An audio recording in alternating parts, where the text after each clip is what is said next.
سال محرم سے شروع ہوتا ہے اور ذی الحج پہ ختم ہوتا ہے۔ اس بات کا بھی ضرور خیال رکھا کریں کہ ہمارا جو اسلامی سال ہے اس کا آغاز جنوری سے نہیں ہوتا، اس کا آغاز محرم سے ہوتا ہے اور اس کا اختتام دسمبر پہ نہیں ہوتا بلکہ اس کا اختتام ذی الحج پہ ہوتا ہے۔ اسلامی سال کا آج پہلا دن ہے، یکم محرم الحرام، امیر المومنین خلیفۃ المسلمین جانشین مصطفیٰ جبل استقامت اور رسول اللہ کے دین کا بہت بڑا سپاہی حضرت عمر فاروق رضی اللہ تعالی عنہ، جناب عمر کا نام صرف کام نہیں، حضرت عمر کا نام انقلاب برپا کر دیتا ہے۔ حضرت عمر کا نام کفر کے ایوانوں میں جبر، ظلم، شرک کی وادیوں میں جب حضرت عمر کا نام بھی لیا جائے تو بے ایمان کانپنا شروع ہو جاتے ہیں۔ حضرت عمر فاروق رضی اللہ تعالی عنہ، حضرت عمر معمولی شخص نہیں، معمولی آدمی نہیں۔ کچھ لوگ صدیوں کے بعد پیدا ہوتے ہیں اور کچھ لوگ ایسے ہوتے ہیں جو ایک ہی بار پیدا ہوتے ہیں، ان جیسا دوسرا پیدا ہوتا ہی نہیں، دوسرا ان طرح کا پیدا ہوتا ہی۔ حضرت عمر رضی اللہ تعالی عنہ جیسی شخصیات پیدا ہی نہیں ہوتی دوبارہ۔ سارے صحابہ در رسالت مآب پہ خود آئے۔ یہ وہ عظیم شخص ہے جسے اللہ کے محبوب نے اللہ سے مانگ کے لیا، کہا اے اللہ یہ مجھے دے دے، اللہ سے مانگ کے لیا۔ اس لیے صوفیاء کہتے ہیں کچھ مرید ہوتے ہیں کچھ مراد ہوتے ہیں، کچھ مرید ہوتے ہیں کچھ مراد ہوتے ہیں۔ مرید وہ ہوتا ہے جو چل کے آتا ہے، آ کے مرید ہوتا ہے۔ مراد وہ ہوتا ہے جسے کہا جاتا ہے کہ یہ کبھی میرا بن جائے نا، یہ کبھی آ جائے نا، میرا بن جائے، اس کو مراد کہتے ہیں۔ حضرت عمر مصطفیٰ کریم کی مراد ہے، حضور کی مراد ہے۔ اللہم اعز الاسلام بے اسلام عمر ابن خطاب، اے اللہ اسلام کو عزت دے دے، میرے عمر کو کلمہ پڑھنے کی توفیق عطا فرما دے۔ اور کیسے دعا مانگی؟ وہ یار حضرت عمر کی تو اس فضیلت کا کوئی جواب نہیں دے سکتا، میرے رسول پاک علیہ السلام سب کے لیے ہی دعا مانگتے ہیں نا، حضور کی دعا عام ہے، لیکن مصطفیٰ کریم نے کعبے کا غلاف تھام لیا اور غلاف کعبہ کو حضور نے سینے سے لپٹایا اور سینے سے چمٹا کے کہا اے اللہ میں نے تو کبھی سوال ہی زیادہ نہیں کیے، میں کرنے آیا ہوں، مجھے عمر دے دے، عمر دے دے۔ حضور نے مانگ کے لیا۔ اور پھر جب جس کو حضور مانگے اللہ سے کہ حضرت عمر رضی اللہ تعالیٰ عنہ کا آج یوم شہادت ہے، میرا تو دل کرتا تھا کہ فجر سے باتیں شروع ہوں اور سارا دن ہی عمر کی باتیں ہوتی رہیں، سارا دن جناب عمر کی باتیں، سارا دن، اس لیے کہ ذکر جناب عمر کا ہوگا پر راضی اللہ کے رسول ہوں گے صلی اللہ، تو جاگ کے بیٹھے، خوش ہو کے بیٹھے۔ ہمارے ہاں منایا ہی نہیں جاتا، بابے اللہ کیتا ساؤن بھادروں اسو کتا تے منڈے جنوری فروری، تو اسلامی سال بھی گیا اور وہ تاریخیں بھی ساری گئیں۔ یکم محرم امت مسلمہ کے لیے بہت بڑا دن ہے، بہت بڑا دن، یہ شہادت ہے حضرت عمر فاروق کی رضی اللہ تعالی۔ یہاں چھوٹی چھوٹی باتوں پہ گورنمنٹ چھٹی کرتی پھرتی ہے، چھوٹی چھوٹی باتوں، الیکشن ہو گیا تو چھٹی، فلاں جگہ پہ تھوڑا سا کسی نے خبر دے دی کہ کوئی پریشانی ہے تو چھٹی، فلاں جگہ یہ ہو گیا تو چھٹی، یہاں تک کہ فلاں وزیر صاحب فلاں علاقے میں آئیں گے تو سارے علاقے کو چھٹی۔ اور اب تو اس سے بڑا حال ہونے لگا ہے، اگر جن لوگوں کی سندھ میں حکومت ہے ان کے لیڈر کا دن آیا تو اس دن چھٹی، اور جن کی پنجاب میں حکومت ہے ان کا دن آیا تو چھٹی۔ ہمارا مطالبہ ہے حکومت پاکستان سے، اگر سر اٹھا کے جینا چاہتے ہو تو یکم محرم کو چھٹی کیا کرو، اگر سر اٹھا کے جینا چاہتے ہو تو یکم محرم کو چھٹی کرو جناب عمر کے دن، اور ملت کے جوانوں کو بتاؤ کہ اگر عزت کی زندگی جینا چاہتے ہو تو اس طرح جیو جس طرح فاروق اعظم جی کے گئے۔ عزت اور وقار کی زندگی، جمہوریت حضرت عمر سے سیکھنی پڑے گی، حکومت کرنے کے طریقے حضرت عمر سے، رعایا کو سیکھنا پڑے گا کہ امیر کس طرح بنایا جاتا ہے اور امیر کس طرح کے ہوتے ہیں۔ یہاں لوگ ہمیں یورپ کی مثالیں دیتے ہیں، لوگ یہاں ہمیں آ کر کے امریکہ کی مثالیں، انہیں کیا پتا حکومت کیا ہوتی ہے؟ وہ کہتے ہیں جی وہ سائیکل پہ جاتا ہے ان کا حکمران۔ میں نے کہا وہ سائیکل پہ جاتا ہے؟ میرے عمر فاروق مدینے سے مکے گئے تھے تو پیدل ہی حج کرنے چلے گئے، پیدل ہی۔ اور جناب عمر فاروق رضی اللہ تعالیٰ عنہ عید کی نماز پڑھانے گئے، عید کی نماز عمر خطبہ عید دینے گئے۔ اور اس زمانے میں کون سا غریب ہے جو ننگے پاؤں جاتا ہو؟ کون سا غریب ہے جو مسجد ننگے پاؤں جاتا ہو؟ لوگوں نے تو 3 قسم کی چپلیں رکھی ہوئی ہیں، ایک مسجد جانے کی علیحدہ ہے، گھر پہننے کی علیحدہ ہے، شادی بیاہ پہ جانے کی چپل علیحدہ ہے۔ حضرت عمر فاروق رضی اللہ تعالیٰ عنہ نکلے عید کا خطبہ دینے کے لیے تو بیوی سے کہنے لگے جوتا، اس نے کہا صاحب اتنی دفعہ ٹوٹا ہے اب گانٹھا نہیں جا سکتا، اتنی دفعہ ٹوٹا ہے کہ اب دوبارہ پیمند نہیں لگ سکتے۔ تو حضرت عمر کہنے لگے چل کوئی حرج نہیں ہے، بغیر جوتے کے ننگے پیر ہی چلتے ہیں، کوئی حرج نہیں۔ تو کہنے لگے لوگ کیا کہیں گے؟ فرمایا چپ کر، لوگ جس دن عمر نے یہ دیکھ لیا نا لوگ اس کے بارے میں کیا کہتے ہیں، اس دن عمر نہیں رہے گا۔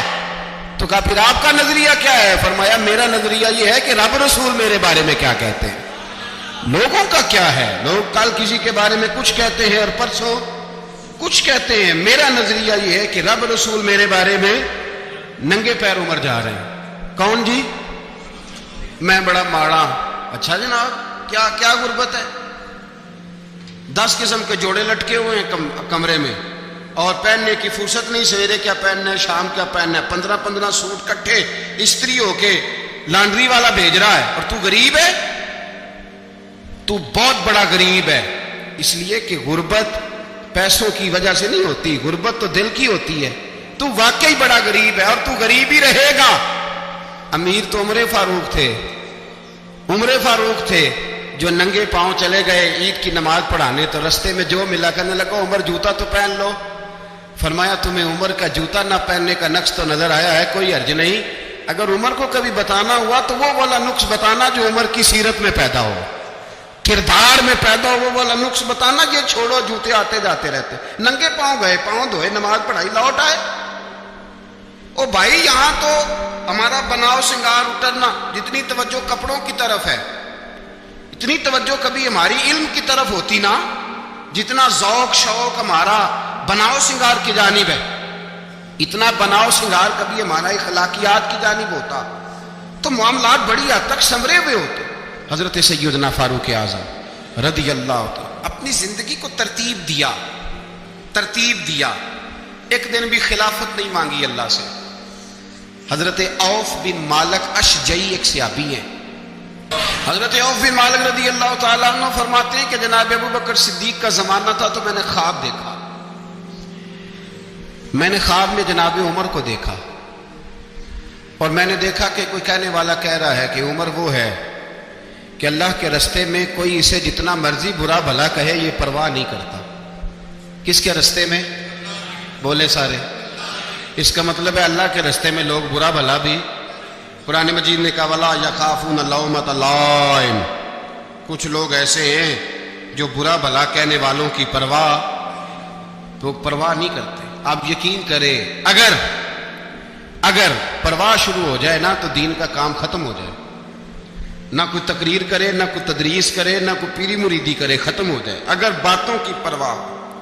لیکن وہ پرواہ، حضرت عوف بن مالک اشجعی کہتے ہیں میں نے خواب میں دیکھا کہ عمر وہ ہے جو کسی کی پرواہ، اور دوسری بات میں نے یہ دیکھی کہ عمر خلیفہ بنے گا، اور تیسری بات میں نے خواب میں یہ دیکھی کہ عمر شہید بھی کیا جائے گا، عمر شہید بھی ہوگا۔ یہ میں نے 3 باتیں خواب میں دیکھی۔ فرماتے ہیں میں نے آ کے خواب حضرت ابو بکر صدیق کو سنائی، وہ خلیفہ تھے، وہ کہنے لگے ٹھہر جا میں عمر کو بلاتا ہوں، اس کے سامنے دوبارہ سنانا، اس کے سامنے۔ فرماتے میں نے بلایا، حضرت عمر فاروق کو آ کے بیٹھے، خواب شروع ہوا کہ ایک بات تو میں نے یہ دیکھی کہ آپ ملامت کرنے والے کی پرواہ نہیں کرتے، دوسرا آپ خلیفہ بنے کہ جناب عمر کہنے لگے چپ کر، ابو بکر کے سامنے ہی کہہ رہا ہے، چپ کر، خلیفہ کے سامنے ہی کہہ رہا ہے۔ تو حضرت ابو بکر صدیق کہنے لگے عمر اسے کہنے دو، مجھے لگتا ہے رب کی رضا یہی ہے کہ میرے بعد اگر مصطفیٰ کا منبر ملے تو عمر کو ملے، اسے کہنے دو، کہنے دو۔ یار یہاں تو لوگ ڈینگے مارتے ہیں، یہاں تو لوگ دعوے کرتے ہیں، میرے سامنے فلانے کو بھی بٹھاؤ، فلانے کو بھی بٹھاؤ، اس کو کیا پتا، اس کو کیا پتا، یہ تو بڑکے مارنے کا دور ہے۔ حضرت عمر رضی اللہ تعالیٰ عنہ کو تیسری بات کہی، حضرت عوف بن مالک نے کہا آپ شہید کیے جائیں گے، میں نے خواب دیکھی ہے۔ نیک لوگوں کے خواب بڑی حد تک سچے ہوتے ہیں، کہا میں نے خواب دیکھی ہے۔ تو حضرت عمر کہنے لگے شہید تو دلیر لوگ ہوتے ہیں، شہید تو دلیر، جسے سارا زمانہ دلیر کہہ رہا ہے وہ اپنے بارے میں کیا کہہ رہے ہیں، کہتے ہیں شہید تو دلیر، میں تو کاہل سا آدمی ہوں، سست آدمی ہوں، میں تو اتنا کام ہی نہیں کرتا، تو یہ خواب تو نے جو ٹھیک ہے دیکھا ہے نا پھر سے دیکھنا۔ تو ابو بکر صدیق فرمانے لگے عاجزی نہ کر، انکساری نہ کر، تو جو کہہ رہا ہے ٹھیک کہہ رہا ہے، لیکن مجھے سن کے شکر بھی ہوا ہے اور افسوس بھی ہوا ہے۔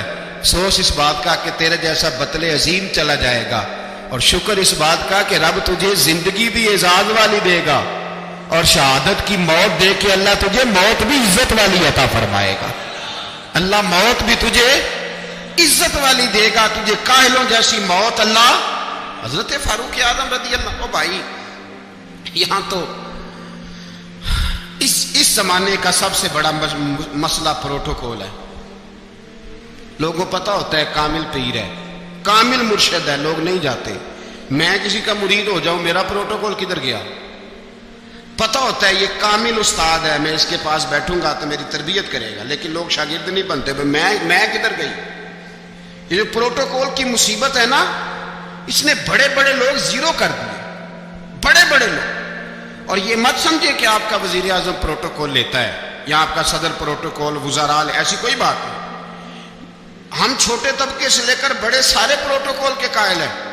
ہمارا تو داماد بھی کہتا ہے کہ مجھے پوچھا نہیں میں تمہارے گھر کیوں آؤں۔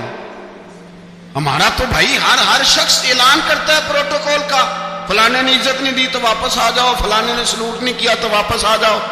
لوگ جہاں سلوٹ کرنا چاہیے وہاں بھی سلوٹ کرانے کے قائل ہیں، پر حضرت عمر رضی اللہ تعالی، حضرت عمر کی سادگی اور پھر جناب عمر کی عاجزی، جب انسان اپنے اوپر سوار کر لیتا ہے نا، سوار کر لیتا ہے، میں بدکار پرانا خادم، کسے در ملی نی ٹوئی، اتے واصف یار نے نظر جو کی تھی تے واصف ہی ہو۔ میں اکثر سوچتا ہوں حضور نے جہاں بھی کہا نا، فرمایا میرے بعد نبی ہوتے تو خطاب کے بیٹے عمر ہوتے۔ حضور نے فرمایا عمر جس رستے سے جاتا ہے شیطان وہ رستہ بدل جاتا ہے۔ نبی پاک صلی اللہ علیہ وسلم نے فرمایا میرا عمر وہ ہے کہ اس کی زبان پر حق جاری ہے۔ حضور علیہ السلام نے فرمایا 950 سال حضرت جبریل میرے عمر کی شان بیان کریں تو ان کی عظمت ختم نہیں ہوتی۔ 950 سال جبریل عظمت بیان کرے تو ختم نہیں ہوتی۔ یہ بات ہے حضرت عمر کی، اور فرمایا عمر ابو بکر کی نیکیوں میں سے ایک نیکی ہے، یہ شان ہے اب عمر فاروق رضی اللہ تعالیٰ عنہ کی۔ حضور نے فرمایا میرے بعد نبی ہوتے تو عمر ہوتے، جس گلی سے عمر آئے شیطان رستہ بدل جائے۔ میرے عمر فاروق کی شان 950 سال بیان ہو تو ختم نہ ہو۔ عمر کی زبان پر اللہ حق بیان کرتا ہے، جو عمر کہتا ہے وہی رب کر دیتا ہے۔ حضور ساری زندگی فضیلتیں بیان کرتے رہے، عمر جواب میں کیا کہتے ہیں؟ کوئی بتائے نا کہ یہ والی حدیثیں کبھی عمر نے بھی روایت کی ہوں کہ حضور نے میرے بارے میں یہ کہا ہے۔ یہ روایتیں وہ روایت نہیں کرتے، ان سے جب لوگ کہتے عمر تیری بڑی بات ہے تو عمر رو پڑتے، کہتے میں تو اونٹ چرانے والے باپ کا بیٹا ہوں، میں تو اونٹ چرانے والے باپ کا بیٹا، اونٹ چرا۔ اس سے آگے عمر گئے ہی نہیں ساری زندگی، اس سے آگے لفظ ہی نہیں ادا کی۔ اور میں تو بھائی اونٹ چرانے والا، میرا باپ تو اونٹ چرایا کرتا تھا، 10 اونٹ تھے، میری ڈیوٹی ہوتی تھی، سنبھالے نہیں جاتے تھے، ابا ڈنڈوں سے مارتا تھا۔ ساری زندگی عمر حج کرنے گئے، ایک خشک تنا کھجور کا عمر فاروق رضی اللہ تعالیٰ عنہ نے اس کو اپنے کلابے میں لیا، رونے لگے۔ لوگوں نے کہا عمر کیا ہوا؟ فرمانے لگے یہاں میں اونٹ چرایا کرتا تھا، یہاں میں اونٹ چراتا تھا، 10 اونٹ سنبھالے نہیں جاتے تھے، دیکھو رسول اللہ کی شان، آج ساری امت چلانے کا طریقہ عطا فرما دیا ہے۔ ساری نظریے سے پیار۔ یار پیسہ کس کو برا لگتا ہے؟ آپ جس آدمی کی 50 کروڑ کی پراپرٹی ہے اس کو پوچھیں سب سے غریب، آپ کو وہی نظر آئے گا۔ وہ کہے گا میں ٹائٹ ہوں، حالات بڑے۔ میں کئی باری پوچھے انہوں نے، میں کہتا ترجمہ بھی 10 چھڑوں کی ہمیں تو سمجھ نہیں آتی، اور ٹائٹ حالات کون سے ہوتے ہیں جی؟ جس آدمی کا کروڑوں میں کاروبار ہے نا، اس کو آپ چھیڑے وہ رونے لگ جائے گا، رونے۔ تو کئی میں نے ایسے دیکھے ہیں کرائے کا مکان ہے، ان سے پوچھے صاحب کیا حال ہے، تو کہتے ہیں جتنی اللہ نے شان والی زندگی ہمیں عطا کی ہے کسی کو نہیں دی ہوئی۔ اس کا مطلب ہے خوشی بھی یہی ہے اور غم بھی یہی ہے، اندر سے خوشی ہے، اندر سے ہی۔ تو نے اگر راضی رہنا ہے تو ادھر سے رہنا ہے، ناراض رہنا ہے تو بس اپنے آپ کو خوش رکھے گا تو ہو جائے گا۔ سارے صحابہ مل کے آئے، کہنے لگے عمر فاروق سے کہنا ہے نبی پاک کے زمانے میں تو ظاہراً غربت تھی، ابو بکر کے دور میں بھی غربت تھی، اب تو بڑا مال ہے، عمر سے سفارش کرو کہ عمر نیا کرتا پہنا کرے۔ ملکوں کے سفیر آتے ہیں، عمر وہی پھٹی پرانی چادر اوڑھ کے اور وہی کئی جگہ پہ پیوند لگے سوٹ پہن کے سفیروں کے سامنے بیٹھ جاتا ہے۔ عمر کو مشورہ دو، طے ہو گئی بات۔ سب نے جب مشورہ دے لیا تو سارے کہنے لگے یہ بتاؤ شیر کی مونچھ کو ہاتھ کون لگائے گا؟ کہنا کس نے ہے؟ بندہ بھی تو ڈھونڈو نا۔ نے کہا جناب میرا یہ خیال ہے کہ مولا علی شیر خدا کہیں گے، کیونکہ جس شخص کی عمر کو سب سے زیادہ حیا کرتے دیکھا وہ شیر خدا مولا علی ہے رضی اللہ تعالی علی کہیں گے۔ اس لیے کہ جناب علی تو کئی دفعہ جب گفتگو کرتے تھے تو حضرت عمر چپ کر جاتے تھے اور فرماتے تھے علی نہ ہوتا تو میں ہلاک ہو جاتا۔ تو کہا علی سے کہو۔ جناب علی شیر خدا کو بلایا، کس کام کے لیے جی؟ اللہ اکبر۔ یہ ذرا آپ نے اس دور پہ اس بات کو ذرا لاکا جناب ان سے کہیں کہ زیادہ نہیں، ایک کرتا نیا پہن لے، سفیر آتے ہیں وزیر آتے ہیں تو ایک کرتا نیا پہن لے۔ حضرت علی کو بلایا، آپ فرمانے لگے کوئی اور بات ہوتی تو میں کہہ دیتا، یہ والی میں نہیں کہہ سکتا، کوئی اور ہوتی تو میں عمر کو کئی دفعہ کہہ دیتا ہوں، جلال میں بھی تو سن، یہ والی میں نہیں کہہ سکتا، میں تمہیں ایک مشورہ دیتا ہوں۔ کہا وہ کیا؟ کہنے لگے سید عائشہ صدیقہ سے کہو، وہ مومنوں کی ماں ہیں، عمر ٹالے گا نہیں۔ اماں جی سے جا کے کہا اماں جی نیا کرتا عمر سے کہیں پہن لیں، وزیر آتے ہیں بڑے بڑے لوگ تو چلو کوئی عرض نہیں۔ اماں جی نے کہا اچھا کوئی بات نہیں میں بلا لیتی ہوں۔ جناب عائشہ نے پیغام بھیجا، جب خادم نے کہا نا مصطفیٰ کے گھر سے پیغام آیا ہے تو 20 لوگ بیٹھے تھے، عمر کانپتے ہوئے اٹھے، کانپتے دوڑے۔ حضرت عائشہ پردے میں تھی تو فرماتی ہیں عمر اتحیات کی حالت میں بیٹھ گئے۔ کہا اماں جی دیر تو نہیں ہو گئی مجھے آنے میں؟ کہا نہیں ٹائم پہ آ گئے ہو۔ کس لیے بلایا تھا؟ کہا عمر دیکھو غربت کے معاملات اور ہوتے ہیں، جب اللہ آسانی دے تو کوئی چیز استعمال کرنا حرام نہیں ہوتی، اگر حرام ہے تو بتاؤ۔ کہا نہیں اماں جی حلال ہی ہے۔ تو فرمایا پھر اتنے سفیر آتے ہیں مشیر آتے ہیں، اب تو مال غنیمت بڑا آتا ہے، ڈھیر لگ جاتے ہیں مسجد میں، تو چل ایک نیا کرتا تم بھی پہن لیا کرو، اور آپ نیا کرتا پہنو گے تو دھاک بیٹھے گی غیروں پر۔ تو صحابہ کا مشورہ ہے کہ آپ نیا لباس پہنے۔ اماں جی کہتی ہے میں نے حکم دیا تو عمر چپ کر گئے، گردن جھک گئی۔ تھوڑی دیر کے بعد سیدنا عمر فاروق نے سر اٹھایا تو داڑھی پہ آنسو گر رہے تھے، رو پڑے، کہنے لگے پاک محبوب کی پاک بیوی جیسے حکم کرتی ہو میں حاضر ہوں، پر مجھے وہ والا لباس پہنانا جو میرے مصطفیٰ نے پسند فرمایا ہے، اگر یہ رنگ رسول پاک کا ہے تو میں حاضر ہوں، اور اگر نبی پاک کا نہیں تو پھر جیسے آپ حکم کریں۔ جناب عائشہ کہتے ہیں عمر روئے تو میں زیادہ روئی، میرا پلو بھیگ گیا آنسوؤں سے۔ میں نے کہا عمر آپ جائیے۔ عمر یوں نکلے تو جو صحابہ کھڑے تھے وہ کونے میں تھے، سارے آ گئے۔ کہا اماں جی کیا بناؤ؟ فرمایا بھائی تم سب جو باتیں کہتے ہو وہ اپنی جگہ ٹھیک ہیں، پر عمر جو بات کرتا ہے وہ سب سے زیادہ ٹھیک ہے۔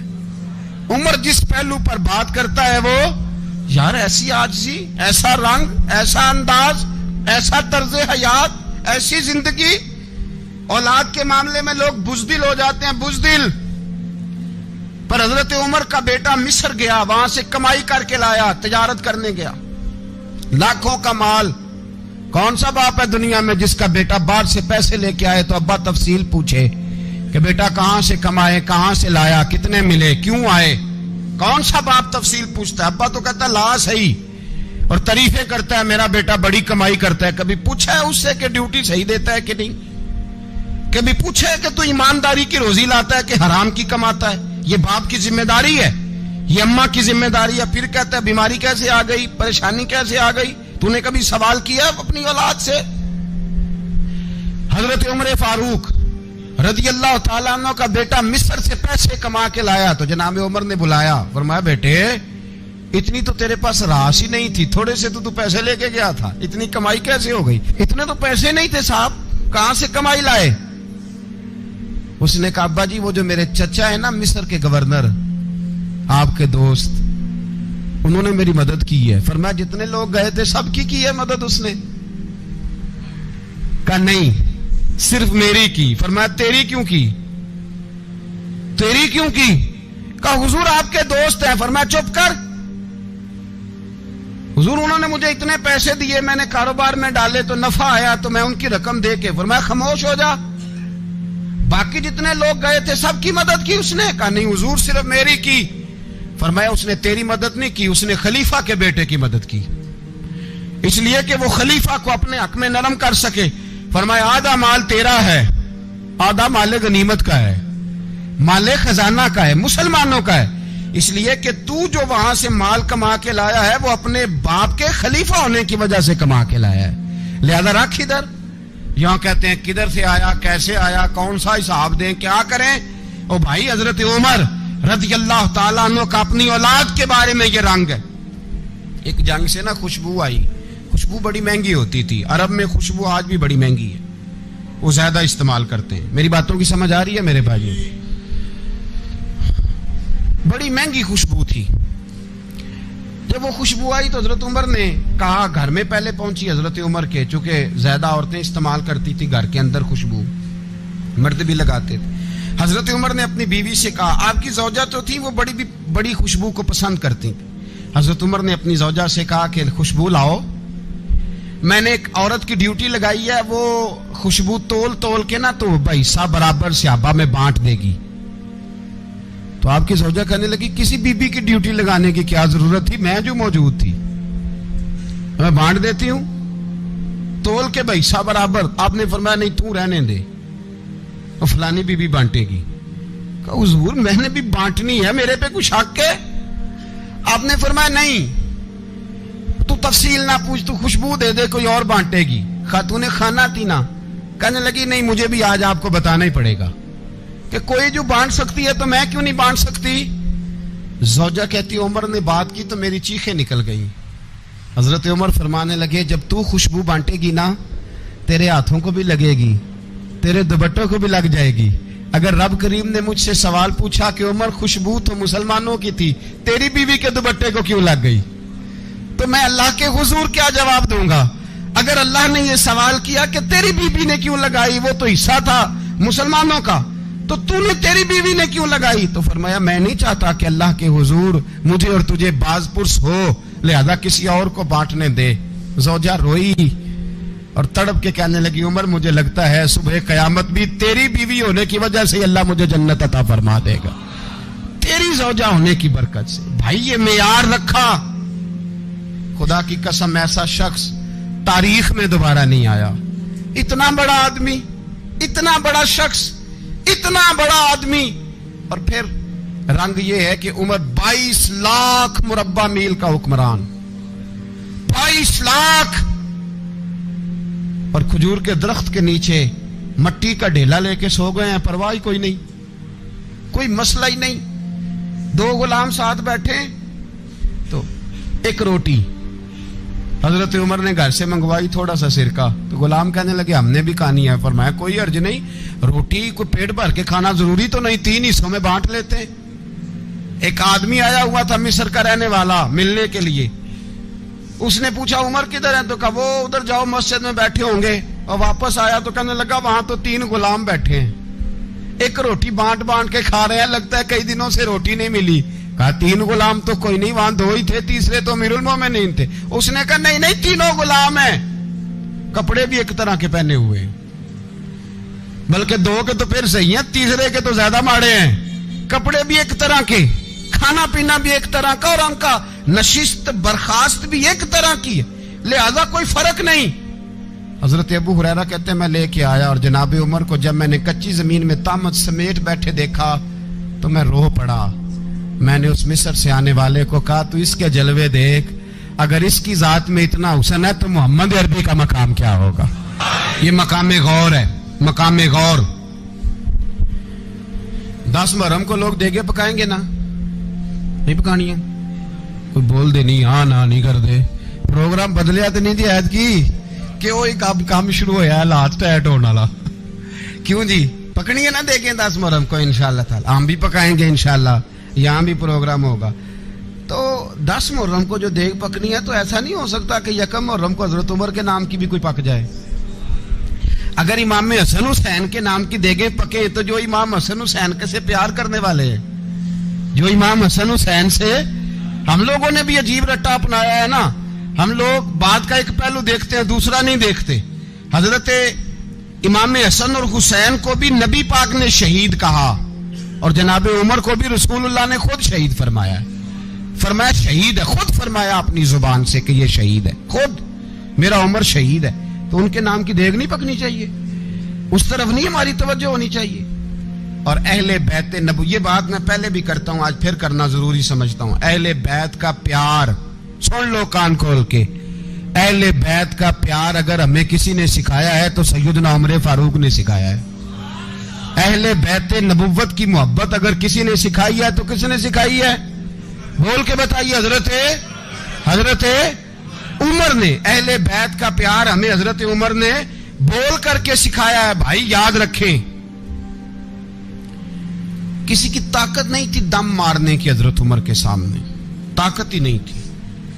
کیسر و کسرا کانپ جاتے تھے, جرأت ہی نہیں کرتے تھے حضرت. اور ہمارے تو تعلقات بڑے ہیں نا غیروں سے. حضرت ابو موسیٰ اشعری رضی اللہ تعالیٰ عنہ فرماتے ہیں میرا منشی سائی تھا, وہ کاتب کہتے تھے وہ لوگ, میرا حساب کتاب عیسائی تھا. تو فرماتے ہیں ایک دن میں نے وہ سارا حساب کتاب لین دین کے حضرت عمر کو دکھایا تو فرمانے لگے جس نے لکھے ہیں اس کو بلاؤ.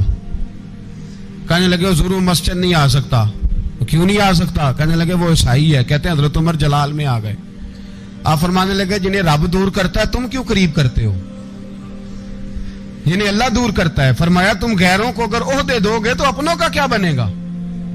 اگر تم غیروں کو عہدے دو گے تو اپنوں کا. یہ سوچ ہے جو آج برما کے مسلمانوں کے لیے بھی ضروری ہے. کہا اگر تم غیروں کو عہدے دو گے تو اپنوں کا. ہم نے غیروں کو عہدے دیے تو دیکھا نا اپنے کس طرح کاٹے جا رہے ہیں. غیروں کو جو عہدے دے دیے جرانے سارے غیروں سے. روز دعویٰ ہوتا ہے چین ہمارا سجن ہے, چین ہمارا دوست ہے. او بھائی دوست ہے تو اس سے کہو نا کہ برما تو تمہاری ایک چھوٹی سی ریاست ہے, چین کے بغیر تو وہ سانس بھی نہیں لے سکتا. اس کو کہو نا اس حکومت پہ دباؤ ڈالے. لیکن ہم لوگوں نے غیروں کو عہدے دیے تو اپنے پس گئے. حضرت عمر کہتے تھے ذمی کا ہم ادب کریں گے, ذمی کافر کا ہم, ایسا کافر جو مسلمان ریاست کو قبول کرے, بدامنی نہ پھیلائے. ایک آدمی کو آپ نے دیکھا آنکھوں سے نابینا ہے اور بھیک مانگ رہا ہے, تو حضرت عمر کو نظر آ گیا. فرمایا کون ہو؟ اس نے کہا میں یہودی ہوں. فرمایا بھیک کیوں مانگتے ہو؟ کہا جب تک تندرست تھا مسلمانوں کو جزیہ دیتا تھا, بوڑھا ہو گیا ہوں کیا کروں. حضرت عمر نے گھوڑے کی پشت پہ بٹھایا, کافر کو گھوڑے کی پشت پہ بٹھایا اور بٹھا کے مدینے لائے. حضرت علی شیر خدا وزیر خزانہ تھے. فرمایا علی اس کا وظیفہ جاری کرو. کہا یہ کون ہے؟ فرمایا یہ یہودی ہے لیکن یہ ہمیں جزیہ دیتا رہا, بوڑھا ہو گیا بیچارہ, بھیک مانگنے پہ مجبور ہے, ہماری حکومت کے اندر رہتا ہے, اس کا پورا وظیفہ جتنا خرچہ اتنا وظیفہ لگاؤ. حضرت علی کہتے ہیں میں وظیفہ لگا رہا تھا اور وہ میرے نبی کا کلمہ پڑھ رہا تھا, وہ رسول اللہ کا کلمہ پڑھ رہا تھا. یہ مزاج, یہ نہیں کہ کافر. حضرت عمر نے گورنروں کو خط لکھے تھے کہ زبردستی کسی کو مسلمان نہیں کرنا, جہاں ان کی عبادت گاہیں بنی ہو گرانی نہیں, کوئی مندر کوئی گرجا ضائع نہیں کرنا. اسلام سب کو جینے کا موقع دیتا ہے، پر بے ایمانو ظالموں بدذاتوں تمہیں یہ کہتا ہے کہ ہم تمہیں جینے کا موقع دیتے، تم بھی مسلمانوں کو جینے کا موقع دو. یہ جہاں بستے ہیں جہاں رہتے ہیں انہیں وہاں جینے کا موقع دو، انہیں بھی اللہ اکبر کہنے کا موقع دو، انہیں بھی قرآن پڑھنے کا موقع دو، انہیں بھی رسول اللہ پر درود پڑھنے کا موقع دو. ہمارے ملک میں عیسائی اپنی مرضی سے کھلے عام تبلیغ کرتے ہیں. یہاں تو چینل چلائے ہیں عیسائیوں نے. کسی مذہبی جماعت نے کبھی جلوس نکالا ہے کہ عیسائیوں کا چینل بند کرو؟ بولے نکلا ہے کہ نہیں نکلا؟ کتنے ظلم کی بات ہے. ہم جب غیر کو اتنا تحفظ دیتے ہیں، اتنا تحفظ دیتے ہیں. ہم نے دیکھا ہے، مجھے بیسیوں لوگوں نے عید پہ ٹیلی فون کیے کہ عیسائیوں کو قربانی کا گوشت دے لیں. مجبور ہیں جی، دروازے پہ آ گئے ہیں، ہمارے کام کاج کرتے ہیں. بیسیوں لوگ، عام آدمی کے دل میں ان کا اتنا جذبہ ہے. وہ مسائل کا بیان کرنا ایک علیحدہ بات، لیکن ہمارے دل کافر کے حق میں بھی نرم ہو جاتے ہیں. تم کس قدر زیادہ بے ایمان ہو اور کفر کس قدر زیادہ ذلیل ہو گیا ہے کہ مسلمان کے حق میں نرم ہوتا ہی نہیں. اور اس سے بڑے ذلیل وہ ہیں جو ان ذلیلوں کے سپورٹر ہیں. وہ کسی عرب ملک کے حکمران ہو یا کسی اور جگہ کے، وہ بڑے ذلیل ہیں جو ان ذلیلوں کے سپورٹر ہیں، جو برما کی بچیوں کے قتل پر اپنی حکومتیں چمکا رہے ہیں. انہیں شرم نہیں آتی.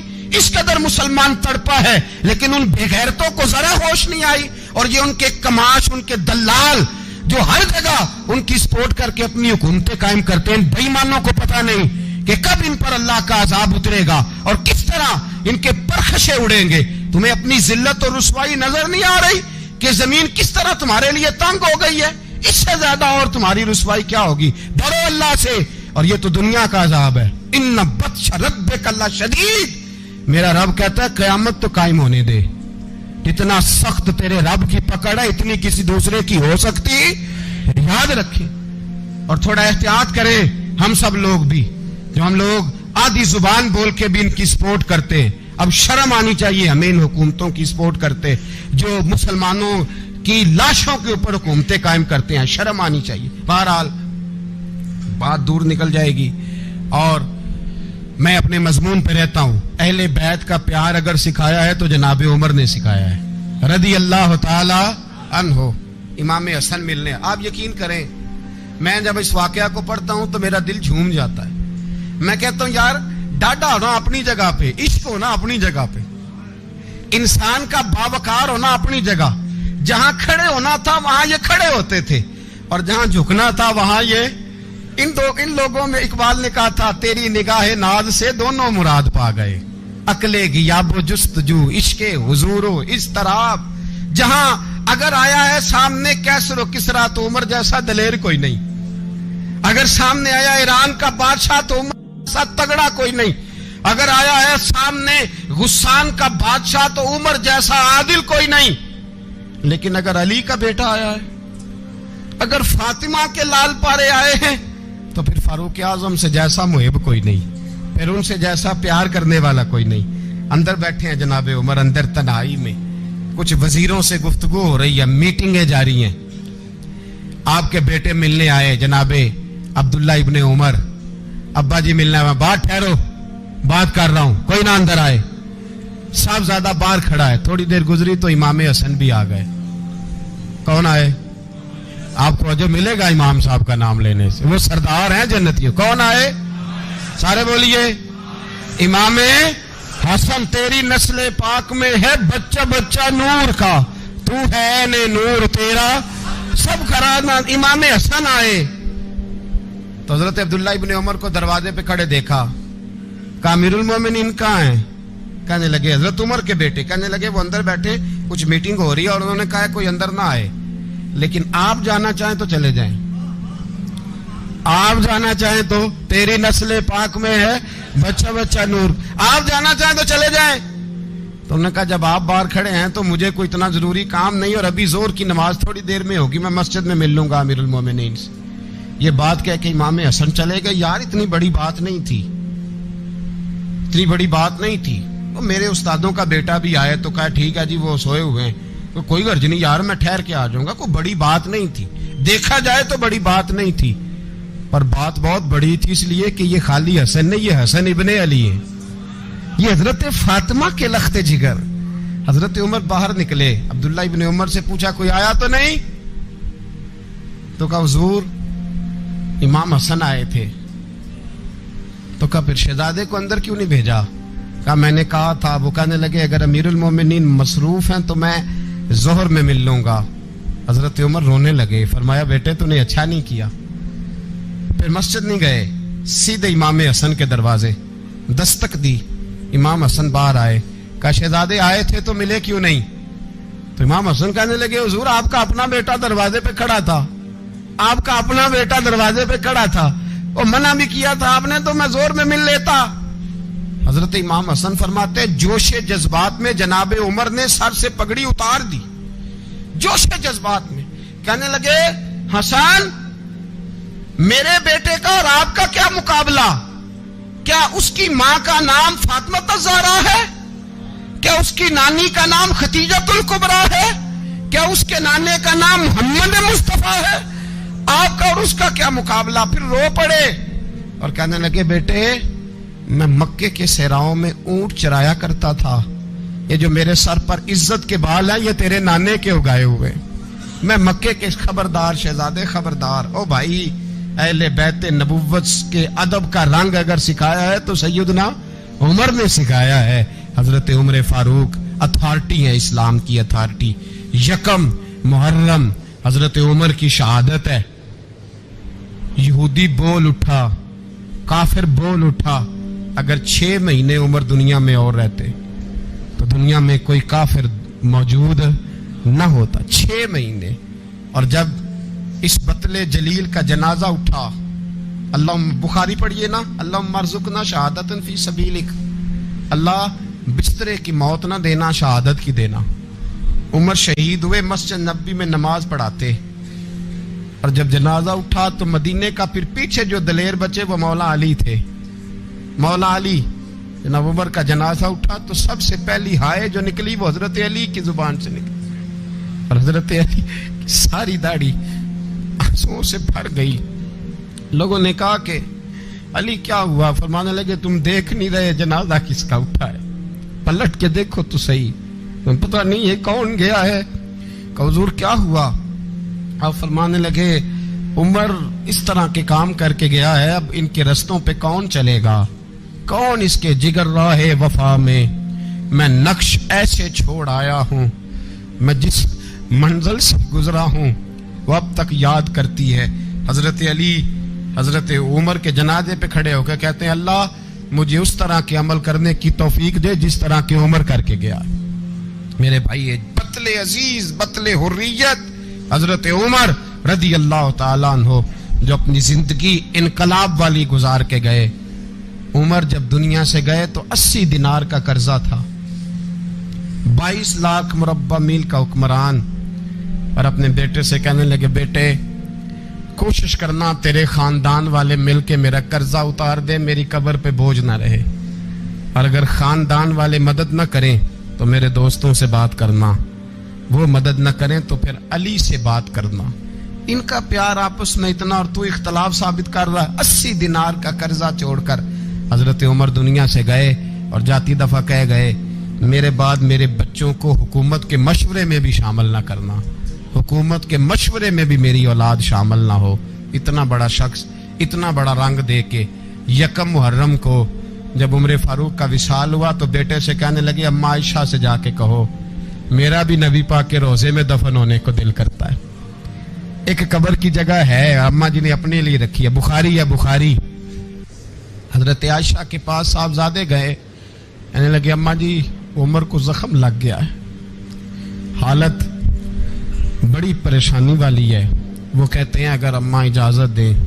سید عائشہ رو پڑی, فرمانے لگی کہ اپنی قبر کی جگہ تو نہیں نہ کسی کو دیتا, پر عمر نے کمال ہی بڑا کیا, اسے کہو جاؤ گنبد خضرا میں قیامت تک جو مصطفیٰ پہ اور ابو بکر پہ سلام پڑے گا وہ تجھ پہ بھی سلام پڑھ کے جائے گا, جاؤ میں نے جگہ دی. اعلیٰ حضرت فاضل بریلوی رحمت اللہ علیہ فرماتے ہیں وہ عمر جس کے آداب پہ شیدہ شکر, اس خدا دوست حضرت پہ لاکھوں سلام, اس خدا دوست حضرت پہ. آپ یقین کریں